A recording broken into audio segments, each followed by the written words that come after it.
And welcome, everyone, to Rock M Radio. This is the beginning of a brand new episode of Dive Cuts. It's season 8 already, and we are here to talk about your Missouri Basketball Tigers as the only podcast strictly talking about the Mizzou Basketball Tigers. How about that? I am your host, Sam Snelling. If you're watching on YouTube, you can see me on your left. Please take a moment to hit the like button below, and if you haven't already, please subscribe. Help us kind of grow the channel a little bit. On your right, from the plains of Glendale, Missouri, down there in Central County, Central St. Louis County, is Matt Watkins at Data Mizzou on Twitter. Mr. Watkins, how are you tonight? I'm doing good. I wouldn't really call it the plains. It's gentle rolling hills. A little woody. I know. Yeah, that was more like I've always kind of referred to where Matt Harris is from as the plains of Indiana. Yeah, that's fair. Yeah, so I was more making fun of myself for always kind of referring to it as the plains. So it's season 8. We told Harris, don't bother showing up because you don't need to do anything other than, crunch more video on some guys who are lined up with some visits. In the meantime, you and I are going to talk about everything that we've missed because there has not been a new episode of Dive Cuts. We basically took the entire month of August off. I didn't really plan that, to be honest. It was just one of those things where it's just like there was nothing to talk about. Then the non-conference schedule came out, and it's just like, you know what? Like, that can wait. Because there was, when it came down to it, like what we learned from that, sort of getting dropped was really not a whole lot. Like we already kind of knew, the big names, so to speak. We knew about, Memphis. We knew Kansas. We knew Illinois. We knew that they were already getting Cal in the ACC Challenge. I love that Missouri gets the westernmost ACC team in this new conference realignment. It is a grudge match, though. Dennis Gates' alma mater. Yeah. And I believe the last time Missouri played Cal was in it was the Hall of Fame Classic. It was in Kansas City, I believe. Yeah, in 2012, and they blew the doors off them. Mm-hmm. Good old days. But yeah, so there wasn't really. I mean, we kind of knew there wasn't really going to be a whole lot. The big question was whether or not they were going to work out a date with Memphis, or not Memphis. Sorry, Minnesota. They did not. You have to excuse me. I feel like I'm going to cough here. But yeah, so obviously a guy is coaching for his job up there. He doesn't want a road trip to Missouri after Missouri was just up there and beat them. Let's see if we can push that off for another year. So that's why I'm sure there was some struggles to find dates. I don't know if you saw Minnesota's non-conference schedule. Similar to Missouri, left something to be desired. Worse. It's worse. It is worse, but one thing, like Mizzou is fortunate to always have Illinois. Mm-hmm. The series with Kansas is back on. Those are 2 marquee games you're going to have on the schedule. Hopefully with KU from here on out. Certainly with Illinois, we know that game has gotten too popular to not be played. So you basically are starting from a standpoint of having, key fixtures, and then for the most part, they've kind of had these MTEs.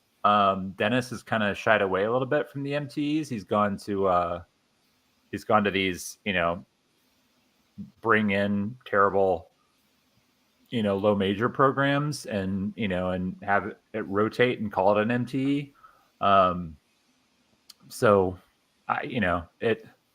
It ends up loading the schedule, and I think I guess we're getting into it since since that's where we are. But it definitely sets the schedule up to be Not great. I mean, I think that there are ways for this schedule to be better. And I certainly like. So I like the Jacksonville State game. So I guess I'll run through it really quickly. November 4th at Memphis, and then they are home basically until they see Illinois. Home against Howard on November 8th. On the 11th, they play Eastern Washington. On the 14th, Mississippi Valley State. On the 22nd, Pacific. On the 24th, Arkansas Pine Bluff. On the 27th, Lindenwood. Then the aforementioned ACC SEC Challenge. Cal comes in. Then you welcome KU that's December 8th. And then Long Island University comes in on the 14th. On the 17th, you get Jacksonville State. The 22nd is Illinois. And then you wrap up the non-con with a home game against Alabama State. 1, 2, 3, 4, 5, 6 of those games are against teams that are inside the top 300. And I think that's where I have the most issue. Howard is 225. So that would be 7. Yeah. So Howard is 220. So these are Bart Torvik. In fact, with our new with our new features here, I'm going to share the screen so we can just put it up on the screen. T-page, share. So anybody who isn't familiar, you can go to barttorvik.com and you can look at projects Missouri to be 63rd in the country. Here are his projected 10 contributors. Something can be taken with a grain of salt there, as I don't think anybody projects Jeremy Sanchez to be a contributor this year. But here's the schedule. So if you see red here, that's projected loss. If you see green, it's projected win. And you could see like this run here, Howard, Eastern Washington, Mississippi Valley State, Pacific, Arkansas Pine Bluff, Lindenwood. None of those games are supposed to be close. Howard is projected to be the closest at 17 points. Alabama State is 18.5 points. So this is what I was saying. Jacksonville State, there's a championship pedigree with their coach. Ray Turner, I think is his name. Won championships at Kentucky Wesleyan, Division II, Oklahoma City, and NAIA. He's been to the NCAA tournament, Western Kentucky, and now he's at Jacksonville State. And they've moved up from the Ohio Valley all the way up into Conference USA. So that's a decent game. Outside of that, we pointed, you have Memphis, you have Kansas, you have Illinois, and you have Cal, which, Cal's not really expected to be very good. It'll at least be a high major team, but everybody else is lacking, I guess. Yeah, it's it's not good. When you look at this, there's kind of two ways to analyze it. First, what's it doing for your team? And after last year, when Mizzou went 0-19 against SEC competition, there is some virtue to the thought that, hey, we need to go out and win some games. The schedule reflects that.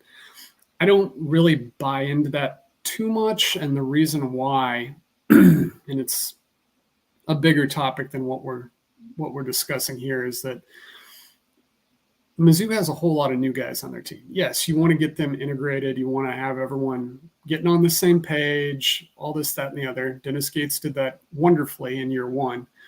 But last year doesn't really matter to me as far as how you schedule, because turnover is so rapid now.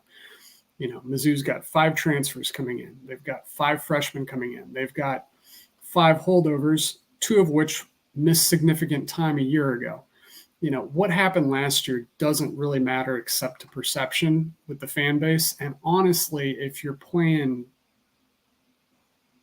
this slate of games at home, you're looking at a pretty tough sell and getting people in the door against this level of competition. Now, sure, if you reel off 10 wins straight and come home and play Kansas, yeah, it's going to be packed. It would be packed if Mizzou played them at the end of last year. That's just the way it is. But this schedule, I don't think, is really going to give the people who follow Mizzou really any belief in what they are until the middle of December at best. Even if you knock off Memphis is a complete crap show right now. They've got NCAA allegations over their head. They're, lack of institutional control. They fired 4 coaches. Yeah, they lost all kind of coaches. Hardaway even be the head coach when the season rolls around? We don't know.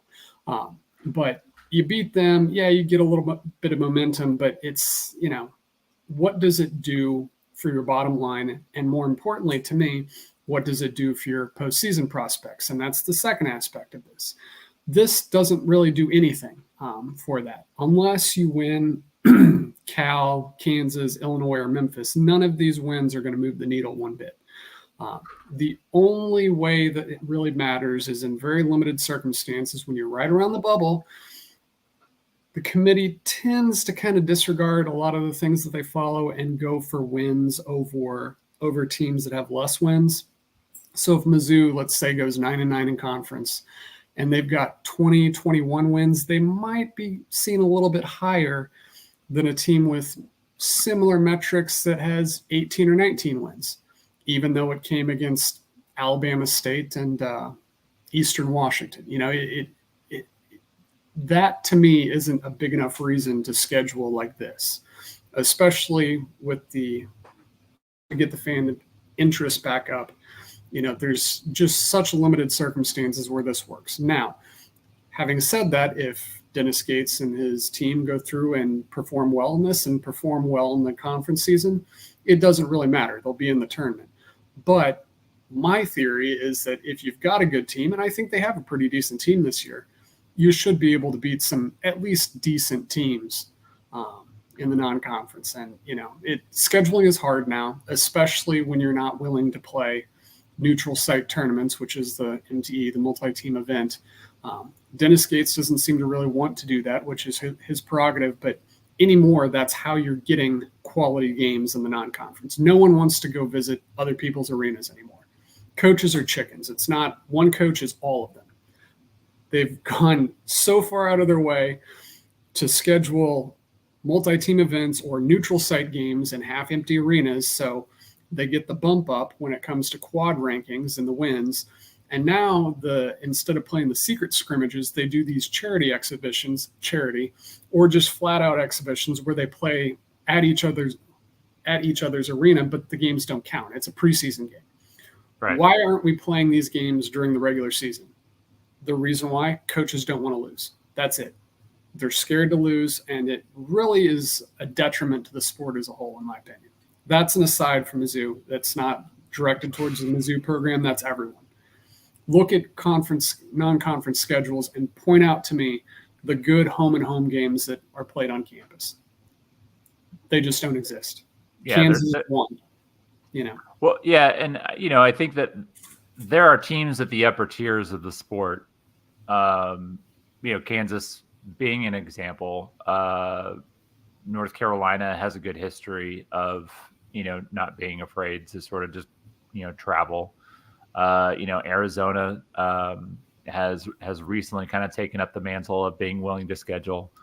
But I think what you see is these programs like Missouri, and one of the things that I put on the forums recently was like as part of my preview series, I go back and I sort of I take the average KenPom rating over like the last 10 years, and then every year I grow it up so it's still within the last 10 years, and the last 10 years still includes the last 3 years of the Kim Anderson era. So obviously there's a bit of an anchor there. But Missouri is last in the SEC, and that includes all 16 teams for their KenPom rating over the last 10 years.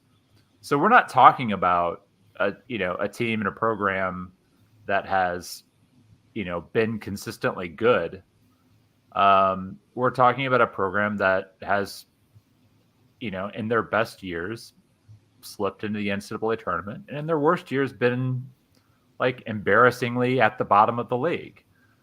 And so when I kind of understand like why coaches are a little hesitant, they want to rack up wins, but at the same time, like, and this is why I like, as much as I didn't like Eric Musselman, I did like the way he scheduled, because he would go out and he would play more Jacksonville States and like fewer Mississippi Valley States, like quality mid majors. Yeah, like teams that can help you a little bit. And yeah, you're not going to beat them by 30, and maybe you don't get to go as deep into your bench as you want, but it's going to be a more competitive game, and it's a game that even if you play like your B or C game, you're still probably going to win, right? And so I would like, that's why like I kind of highlighted that game, and it's actually still highlighted on the screen.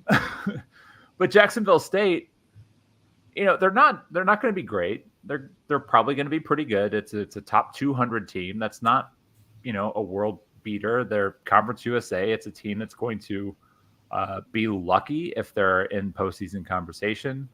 But 193 in the country versus all these teams, 312, 363, 322, 360, 323, like that run from Eastern Washington to Lindenwood is horrific. And like, I don't understand the benefit to your team of playing that string of games without anybody thrown in to sort of mix it up. They really needed to like remove Mississippi Valley State and put in, another quality-ish, mid-major team.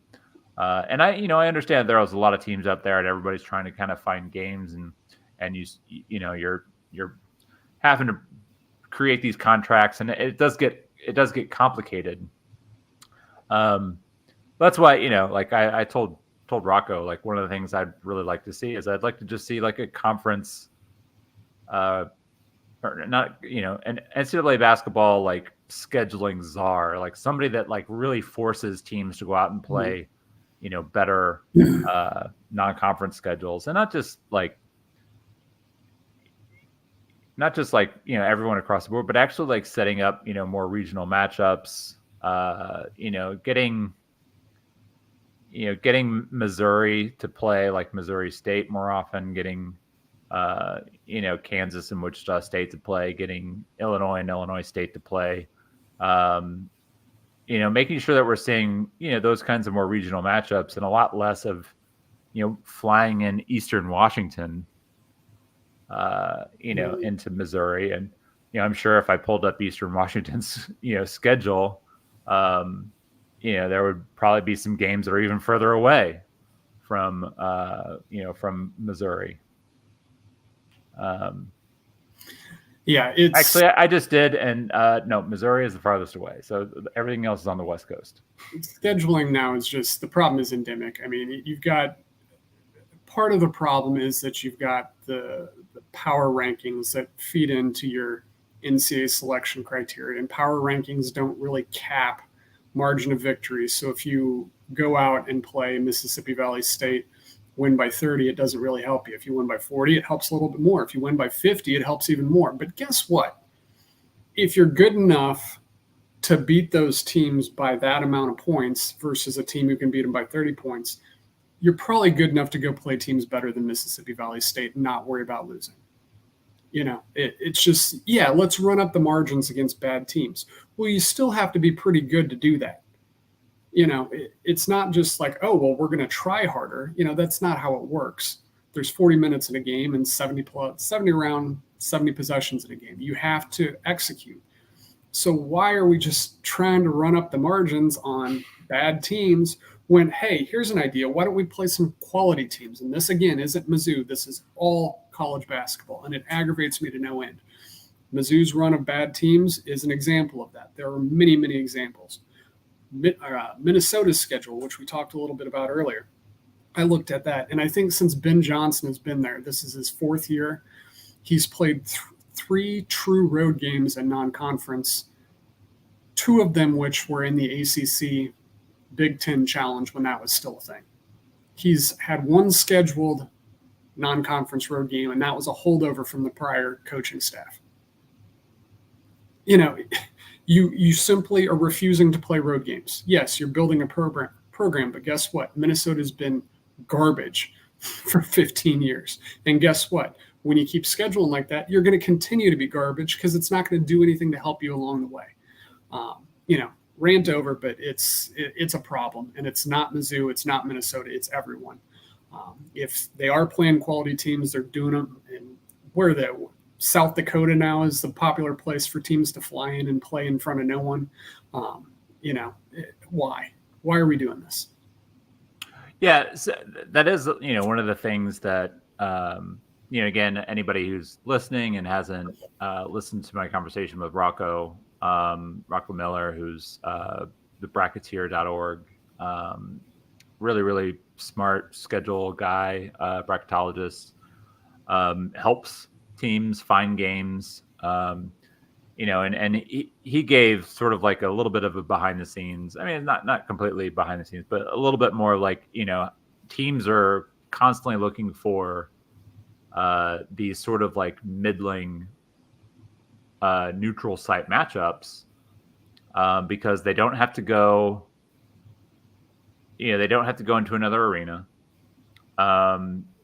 If they win the game, it helps their tournament resume. If they lose the game, it doesn't necessarily hurt the resume. And he actually pointed out Mississippi State as like a good example of a team that's sort of doing it. And you look at Mississippi State's schedule, and it's not great. It really isn't. I'll pull it up real quick because I can get to it very quickly here. So they open with West Georgia, who I honestly did not know was a Division I team. Georgia State, 211 in Bart Torvik, Southeastern Louisiana, 289. And they play a neutral against Utah. They're at SMU. SMU probably will be halfway decent. A neutral against UNLV, home against Pittsburgh. That might be the ACC Challenge. Home against Prairie View A&M, a neutral against McNeese, which is probably one of those kind of like neutral where they're like playing in Jackson, Mississippi. Central Michigan neutral, and then they're at Memphis. So that's like several neutral court games, but it's not against anybody really good. But if they win those games, it's going to look good on their tournament resume because they're beating Utah, SMU, UNLV, Pitt, all teams that may or may not even be in the conversation for the NCAA tournament bid. But they're going to get help on their resume by playing those games. And Rocco really was pointing that out. And like, if you take a look at the rest of their schedule, it looks a lot like what Dennis does. Mm-hmm. Missouri does have, like I said, Missouri's got the benefit of playing Illinois and Kansas. There's very few teams who have Kansas on their schedule that are not in the Big 12. That's a good thing for your tournament resume. Illinois, very likely tournament team. I think you and I are just basically saying, like, let's take a couple of those, the low-hanging fruit on your schedule, the teams that are truly awful, and just drop those and go find somebody a little better. And play games on campus. Just stop with the neutral court nonsense. Just stop it. It's stupid. Okay? Let just get rid of it. And if I were in charge of NCAA basketball, the very first thing I would do is take neutral sites off the quad system, unless they're conference tournament games, which everyone plays. Get rid of the benefit of getting a bump for playing a neutral game. No, they're both home games for both the teams. Just stop this. Go play home and road games. The only way you get a bump is by going into someone else's gym and beating them. Stop going to Sanford, Pentagon, and South Dakota. Stop going and playing in NBA arenas where no one shows up. Like Mizzou playing, I don't know, for example, Villanova in Chicago. No. That's a home game for both teams. You're not getting the neutral site benefit. Absolutely not. get rid of it. It's sad. Yeah, I think we're mostly in agreement there. But yeah, so like I think there's a path forward. Obviously, it's not going to happen this year. That run from like, no matter what happens at Memphis, with everything going on in Memphis, they should probably beat Memphis now. If you're starting like 10 or 11-0 and then going into Kansas, hey, good for them. But there's going to be a whole lot of people for basically the entire month of November who are just not going to pay attention. And I think like that's another sort of, part of it is like, and I get like every team in these power conference leagues, they're going to get their Q1 opportunities in league play. I'm not worried about Q1, Q2. I want fewer games that are going to be Q4 and the worst possible outcome is you only win by like 15 points. Like that's just we've got to get away from playing those games. Let's stop talking about the non-conference schedule because I think it's just going to upset us both. And this is season 8. We've got an exciting whole new season plan. We are going to have to suffer through that November, but things are on the horizon here. Matt Watkins, there's a lovely sort of borderline high 4-star, low 5-star kid, plays at Link Academy. His name is Davion Hanna. It was announced this weekend that he is visiting. Sorry, it was announced. Was it yesterday? Yeah, that he's visiting this weekend. Right. Little word salad there. That's okay. Yeah, I was trying. He's visiting this weekend. Announced yesterday. He is visiting this weekend. He is a guy who we've sort of quietly had on our radar for a little while. I believe Mr. Harris got a couple birdies on that one as far as Mizzou is sort of trying to sort of get in on Hanna. For anybody who's unfamiliar, he's a Wisconsin-Milwaukee native. Earlier in the summer, he cut his list down to like 12 teams or something. Missouri was not on it. And at the time, it was like, oh, like, don't pay attention to these lists. A lot of the lists cut down tend to be, trying to sort of figure out NIL stuff. Who's actually going to be, really involved. Missouri is back involved. They're getting a visit. That's usually a good sign. Who else is involved? We know your favorite Wisconsin was trying to get a visit. Well, like that may not happen. Yeah, interestingly enough, he visited Alabama last weekend, I believe. If it wasn't last weekend, the weekend before. He's got a visit scheduled to Mizzou, which somehow got jumped not only into the list of visits that were 9 before, 10 now. It's subsequently been reduced to 5 visits total that have been scheduled and kept. Alabama, Missouri, and I don't know the order, but Michigan State, Ohio State, and Cincinnati are the other schools currently scheduled to have visits. And there were some other schools like Wisconsin, which I don't know why anyone would want to go there. But I think Pitt was another one, and a couple other teams that were involved. But they got the dreaded looking to reschedule notice. So whether that means he's down to 5, I don't know. But I think it's pretty good indication that Mizzou's a serious player here. If, again, not only they got a visit, but he's now rescheduling other visits that, Wisconsin's NIL program has been the butt of a lot of jokes. So if you see a kid jump up into Mizzou and instead of visiting Wisconsin, completely scratch that visit, that may be an indication of where things are heading. Is it Mizzou? I don't know. Alabama's a really good team. Michigan State's got a great history. Ohio State's got a new coach. Cincinnati, promising team. But to be in that top 5 is a lot better than to be on the outside end of 9 visits being scheduled and you don't get one of them. So things have changed, maybe not changed, but have become a lot more clear in recent days. So, yeah, and it's one of those things where anytime you have a chance to get a guy on campus, you have to feel good about your chances. Mm-hmm. Now, it doesn't necessarily mean that you're gonna become the favorite. He was just on Alabama's campus. I don't know if anybody's paid attention, but Alabama's got a lot better recent history to sort of talk about. But for all of his issues setting up a competitive non-conference schedule, Dennis Gates doesn't seem to have a whole lot of issues recruiting talented players. Mm-hmm. And I think this is going to be interesting to sort of track, because historically, Gates and CY have always been the guys who have sort of gotten into guys early and really developed that relationship. It helped him with Honor Boateng. It helped him with Marcus Allen. It looks like it's helping him a little bit with Nick Randall, Bashan. Ant Robinson, another guy who long history there. They did get on and close quickly with Trent Pierce. They did have more of an established relationship with Peyton Marshall, a little bit quicker of a turnaround with Trent Burns.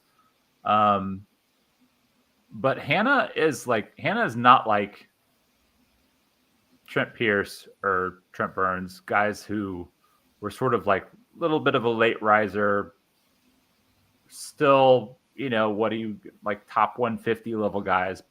Like, this is a guy that's been towards the top of his class for the last couple of years, and Missouri seems to be kind of getting on late. That spells to me like it'll be interesting to see how well they do in trying to close them, but also that this may be a little bit more financially driven than maybe some other recruitments. Yeah, and with high school kids, it's a little bit different, and I described this painstakingly in my program series last fall, so I'm not going to get into all that. But high school recruiting is different than portal recruiting, even in the NIL world.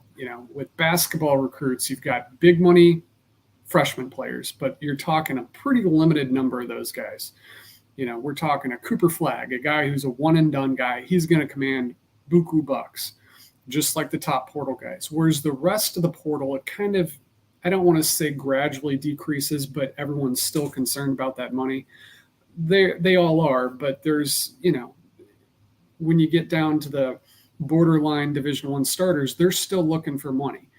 Where when you come into high school recruiting, it's a little bit more than that. It's a little bit more old school recruiting, I guess, where connections really matter. It's not a speed dating contest. You go visit one place, they say the number you want, and you commit. That's not how high school recruiting is done. It never has been that way, and even today. So when you look at a kid like Hannah, who's on that borderline, how much money is he really willing to command? I mean, it's not a top dollar from high school ranks. It's not a top dollar in the NIL category in the portal recruiting world either.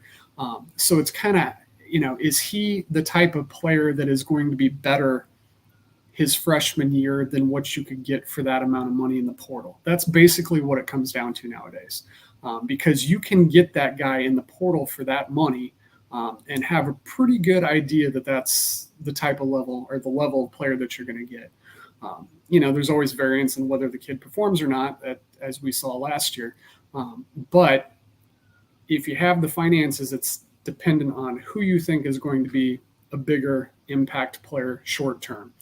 Longer term is when you get more down into the, again, the guys rated more close to 100. But when you're bringing in guys like, even in the case of Honor Boateng, who is ranked similarly to Hannah, you have to pony up a little bit more for him than you would for guys who project to be around for 3 or 4 years for sure. And, take their lumps before they get on the court. So, it's not only a matter of this kid versus this kid. It's, do we want a freshman or do we want a junior or senior next spring that we can get for that same money? So that's kind of the competing interest, the evaluation of how you have to look at it. As far as what he wants, no idea. As far as where Mizzou values his talents versus anyone else, don't know. But that's how you kind of have to look at it now in the salary day and age. And I'm going to complain really quickly because I really don't like that 247 still classifies a player's hometown. The city that they're from is the city where they're playing their high school basketball, because Branson's a hotbed. Hanson is not a Missouri kid. Like, he is not a Missouri kid. If you go and you sort by, like, best prospects in Missouri, it's like all Link Academy kids. And it's just like none of these guys are Missouri kids. Mm-hmm. Like, can we just, if you're from Missouri, like, he's a Wisconsin kid. Like Nick Randall, Milwaukee kid, to be clear, not Wisconsin, Milwaukee. Yeah. Nick Randall's out in Arizona. He's not an Arizona kid. He's a Missouri kid. Like, that's where he should be ranked. Anyway, that's Mizzou has a really strong recruiting class each year in high school now, thanks to school down there in Lake Taneycomo. Yeah, freaking Branson. Yeah, I think Bossy even in his article had mentioned like Taneycomo or something like that, and it's like, oh, geez. Table Rock Lake, nice country down there for golf. Are they closer to Taneycomo? Because Taneycomo is like an offshoot of Table Rock, right? It's all down there somewhere. I'm sure we'll have some members tell us about it on the message board later. But yeah, everyone's gonna. It's a nice area.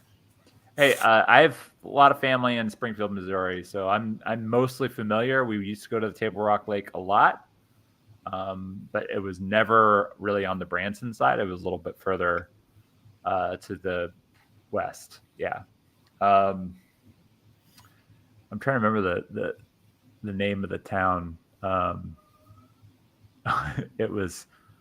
It's one of those things that might get you censored. If this was that kind of podcast where we were using bleeps, like not Noblik or something like that. Anyway. Yeah, that's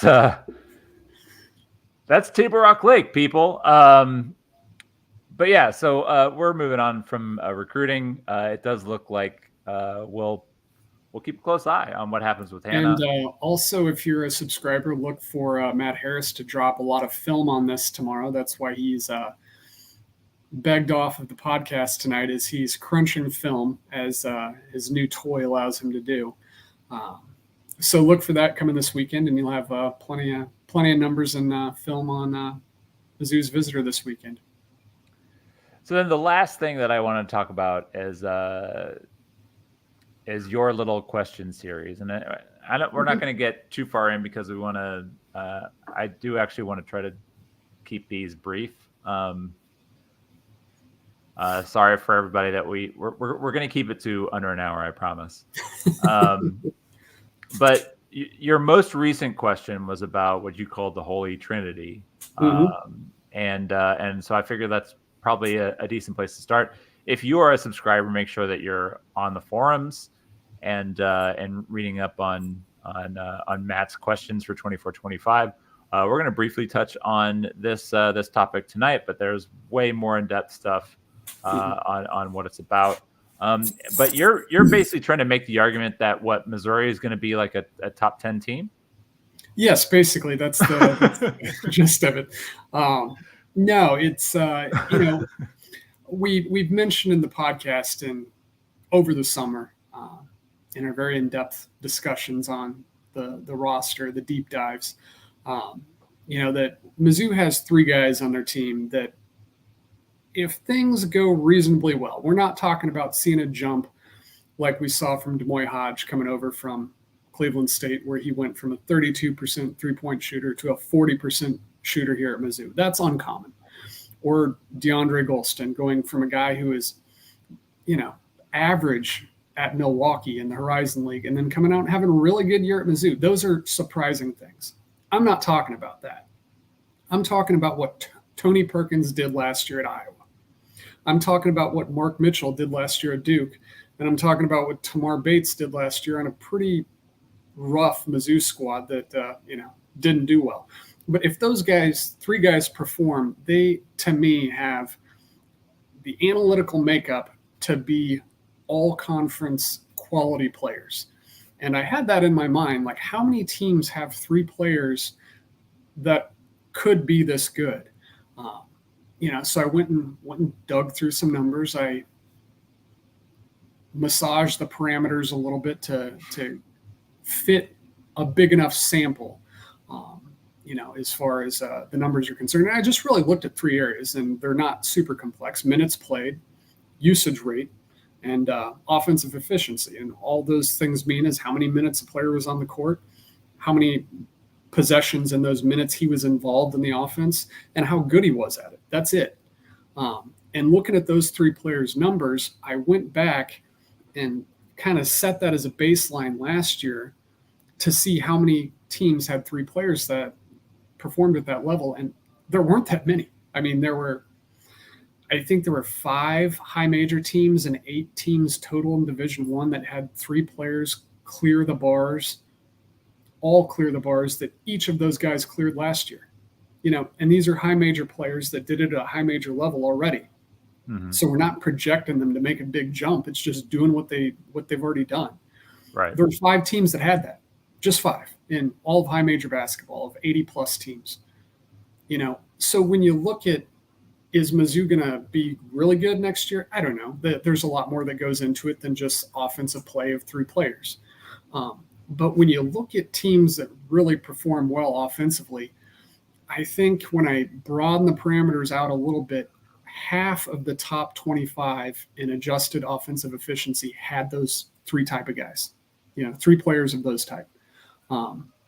That's crazy. And Mizzou already has 3 of them going into next year. So when you look at, are they going to struggle to win a game? No, absolutely not. They have good players. And that's before we even get down the depth chart when we're talking about a Marquez Warwick, Jacob Cruz, Caleb Grill, Anthony Robinson. All these guys have performed at the high major Division I level before. So if they can supplement those guys, they might be even better.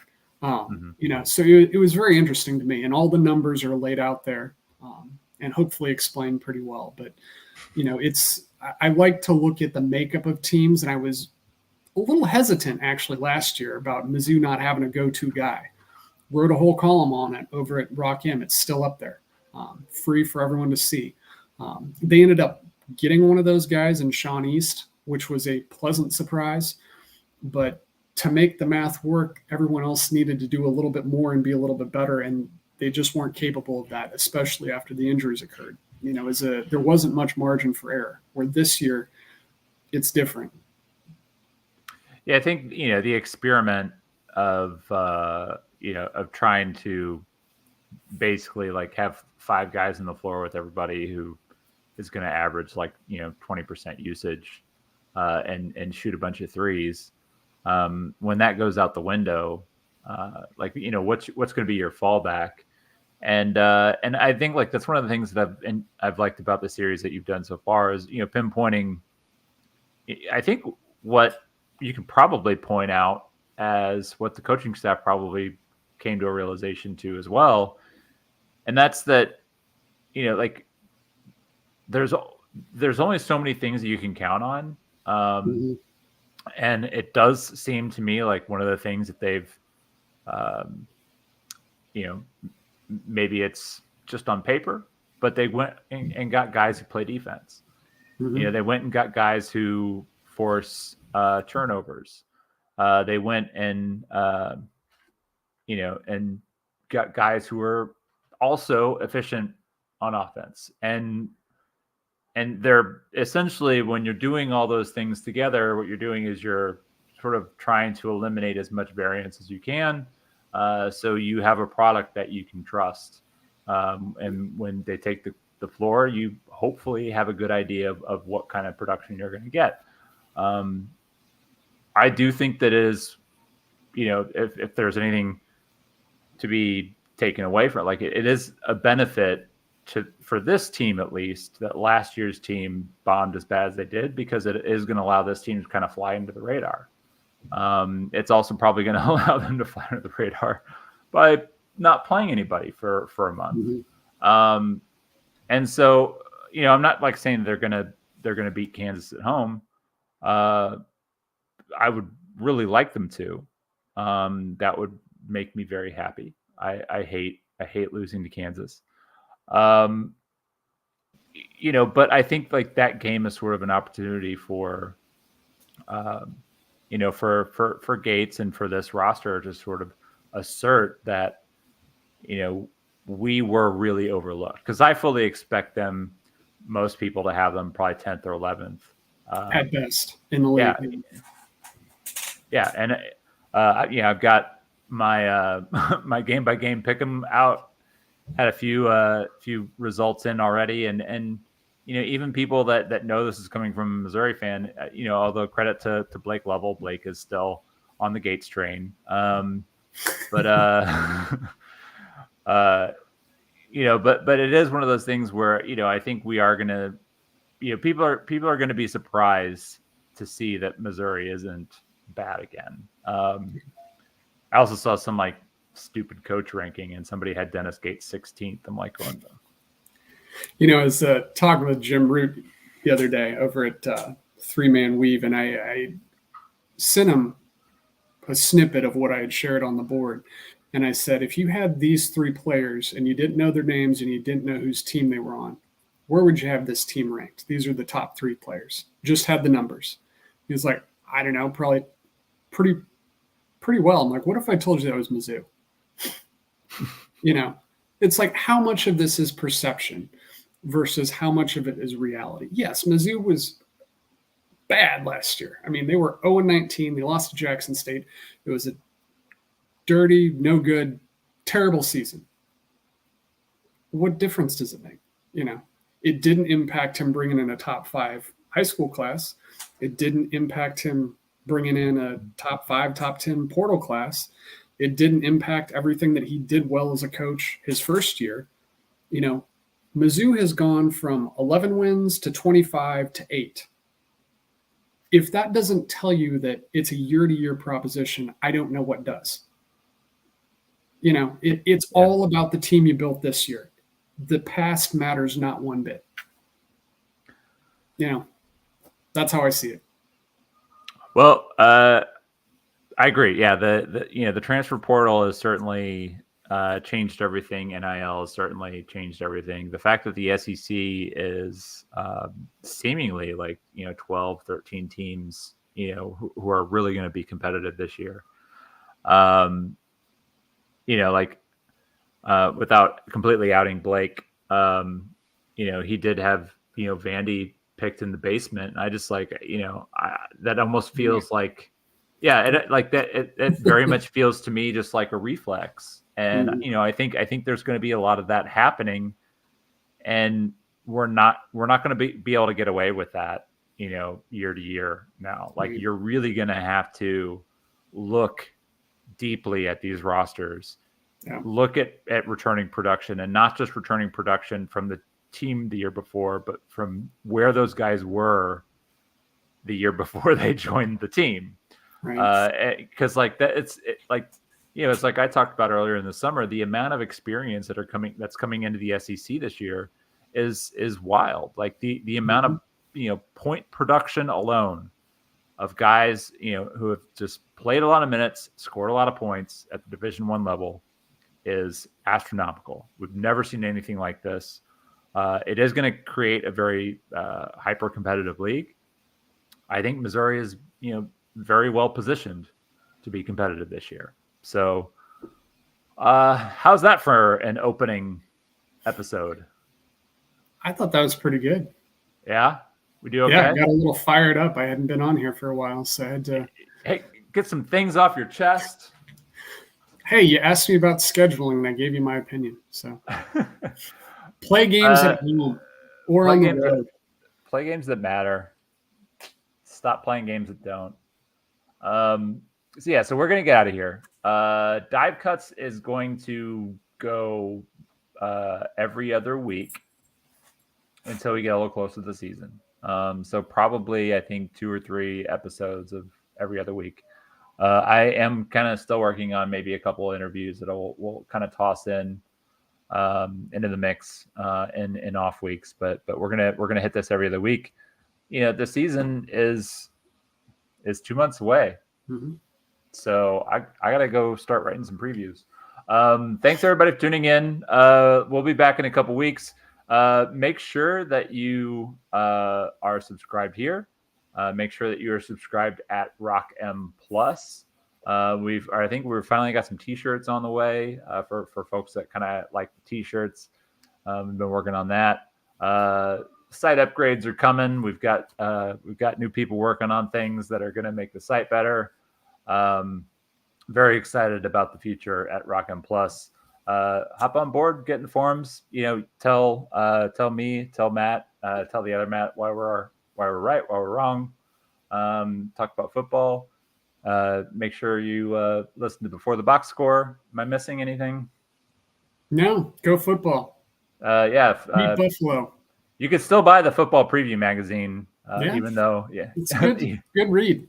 Yeah, I mean, Mizzou really hasn't played anybody, so go buy the preview magazine, and we'll be back in a couple weeks. Thanks everybody for tuning in. Bye-bye.